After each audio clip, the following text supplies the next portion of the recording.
Philippe Sanchez forge les lames de couteau avec la force et la minutie propres aux montagnards. Le Jurassien de 52 ans a monté cet atelier en 2019 au fond de son jardin du Bouscat. Après une vie d'athlète puis de fonctionnaire, il a choisi de travailler le métal. J'ai toujours vu mes grands-parents et mon père, et même ma mère, avec un petit canif sur eux pour couper un morceau de ficelle, pour étaler le beurre sur un sandwich. Donc j'ai ça à l'esprit. À l'heure de la pause, ces jours-ci, Philippe se précipite devant sa télé pour suivre les Jeux Olympiques d'hiver. Ah, c'est dur là. On voit, il n'arrive pas à relancer en haut. Dans les années 90, Philippe vivait les Jeux de l'autre côté de l'écran.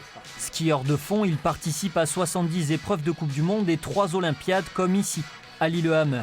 Ce jour de février 1994, il termine 29e devant 300 000 spectateurs. Je crois que j'ai jamais eu de sensation aussi forte qu'aujourd'hui. En ce qui concerne le dépassement physique, ça a été quelque chose d'extraordinaire.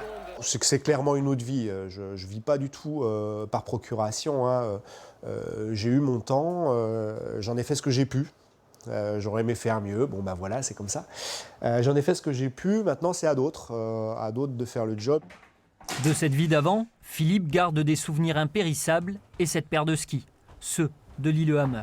Il se pourrait bien que je réussisse à faire un collage pour faire des manches de couteau. Avec cette partie-là peut-être. À voir. Philippe Sanchez attaque désormais la dernière ligne droite de sa carrière professionnelle. Il s'éloigne aujourd'hui des pistes enneigées pour se consacrer pleinement à sa nouvelle vie.